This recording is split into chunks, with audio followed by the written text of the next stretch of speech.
Hi friends, ಎಲ್ರಿಗೂ good evening. ಇದು ಭಾನುವಾರದ ಮಿನಿ ವ್ಲಾಗ್ ಆಗಿರುತ್ತೆ. ನಾವಿವತ್ತು ನೈಟ್ ಶಾಪಿಂಗ್ ಅಂತ ಹೊರಗಡೆ ಬಂದಿದ್ವಿ. ಹಂಗೆ ಹೋಗ್ತಾ ಒಂದು ಹೋಟೆಲ್ ನೋಡ್ಕೊಂಡು ಹೋಗಿದ್ವಿ. ಅದು ಮುಗಿಸ್ಕೊಂಡು ಬರ್ಬೇಕಾದ್ರೆ ಹೋಗೋಣ ಅಂತ. ಹಾಗೆ ಮುಗಿಸ್ಕೊಂಡು ಬರ್ಬೇಕಾದ್ರೆ ಲೇಟ್ ಆಗಿತ್ತಲ್ಲ, ಸೊ ಹೋಗೋಣ ಅಂತ ಹೋದ್ವಿ. ಅದೇ ಯಾವುದು ಅಕ್ಕ ಹೋಟ್ಲು ಅಂದರೆ ಹಳ್ಳಿ ಮನೆ ಒಲೆ ಊಟ ಅಂತ. ಆ್ಯಕ್ಚುಲಿ ಬೆಂಗಳೂರಲ್ಲೆಲ್ಲ ಸ್ಟೌವಲ್ಲಿ ಊಟ ಮಾಡಿ ಬೇಜಾರಾಗಿ ಒಲೆ ಊಟ ಈ ಥರ ಹೋಟ್ಲನ್ನ ಸರ್ಚ್ ಮಾಡ್ತಾ ಇರ್ತೀರಾ, ಅವ್ರಿಗೋಸ್ಕರ ಇದು ಅಂತ ತಿಳ್ಕೊಬೋದು. ಬನ್ನಿ ಒಳಗಡೆ ಹೆಂಗಿದೆ ಏನು ಅಂತ ನೋಡೋಕೆ ಹೋಗೋಣ. ಹಂಗೆ ನಾವು ಫಸ್ಟ್ ಟೈಮ್ ಹೋಗ್ತಾ ಇರೋದು. ಇದು ಹೋಟೆಲ್ ಬಂದು ಬಸವೇಶ್ ನಗರದಲ್ಲಿ ನಿಯರ್ ಪವಿತ್ರ ಪ್ಯಾರಡೈಸ್ ಹತ್ರ ಬರುತ್ತೆ. ಸೊ ಒಳಗಡೆ ಹೋದ್ವಿ. ಒಳಗಡೆ ಇದು ಕಾಂಬೋ ಸೆಟ್ ಇರುತ್ತೆ ಅಂತ ಹೇಳಿದ್ರು. ಕಾಂಬೋ ಏನಪ್ಪ ಅಂದರೆ ತಂದೂರಿ ಕಾಂಬೋ ಅಂತೆ.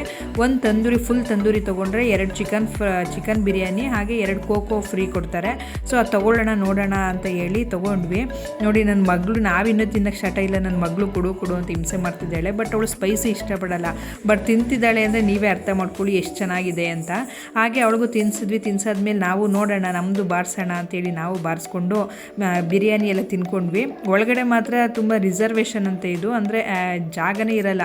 ನಾವು ವೆಯ್ಟ್ ಮಾಡಿಕೊಂಡು ಒಳಗಡೆ ಹೋಗಬೇಕು. ಸೊ ನಮ್ಗೆ ಹೋದಾಗ ಜಾಗ ಇತ್ತು. ಸೊ ಕೂತ್ಕೊಂಡು ಊಟ ಮಾಡಿಕೊಂಡು ಮಾತಾಡಿಕೊಂಡು ಅದು ಒಳಗಡೆ ಹೋಗಿದ್ರೆ ಒಂದು ಸ್ವಲ್ಪ ಹಳ್ಳಿ ಥೀಮಲ್ಲಿದೆ. ಎಲ್ಲ ಪಿಕ್ಚರ್ಸ್ ಹಾಕಿರೋದೇ ಆಗಲಿ, ಒಂದೊಂದು ವಾಲಲ್ಲಿ ಒಂದು ಫೋಟೋಗಳೇ ಹಾಕಿರೋದೇ ಆಗಲಿ ತುಂಬ ಚೆನ್ನಾಗಿದೆ. ಅದನ್ನು ನೋಡಿಕೊಂಡು ನಾವು ಮಾತಾಡಿಕೊಂಡು ತಿಂದಿದ್ದೇ ಗೊತ್ತಾಗಲಿಲ್ಲ. ನೋಡಿ, ನಮ್ಮ ಪ್ಲೇಟು ಎಷ್ಟು ಖಾಲಿಯಾಗಿದೆ ಅಂದರೆ ನಮಗೆ ಗೊತ್ತಿಲ್ಲ ಅದು ಯಾವಾಗ ಖಾಲಿ ಆಯಿತು ಅಂತ ಹೇಳಿ. ನನ್ನ ಮಗಳೂ ಒಂದು 2 ಪೀಸ್ ಜಾಸ್ತಿನೇ ತಿಂದಿದ್ದಾಳೆ. ದೊಡ್ಡೋಳು ಇಷ್ಟಪಡಲಿಲ್ಲ, ಬಟ್ ಚಿಕ್ಕವಳು ಮಾತ್ರ ತುಂಬ ಇಷ್ಟಪಟ್ಟು ತಿಂದಳು. ನೋಡಿ, ನಮ್ಮ ತಟ್ಟೆನೇ ಖಾಲಿಯಾಗಿದೆ.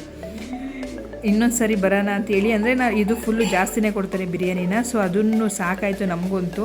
ಅದರಿಂದ ನಾವು ತಿಂದ್ಕೊಂಡು ಮುಗಿಸ್ಕೊಂಡು ಬಂದ್ವಿ. ನಿಮ್ಗೆ ಏನಾರು ಈ ವಿಡಿಯೋ ಇಷ್ಟ ಆದರೆ ಲೈಕ್ ಮಾಡಿ, ಕಮೆಂಟ್ ಮಾಡಿ, ಶೇರ್ ಮಾಡಿ.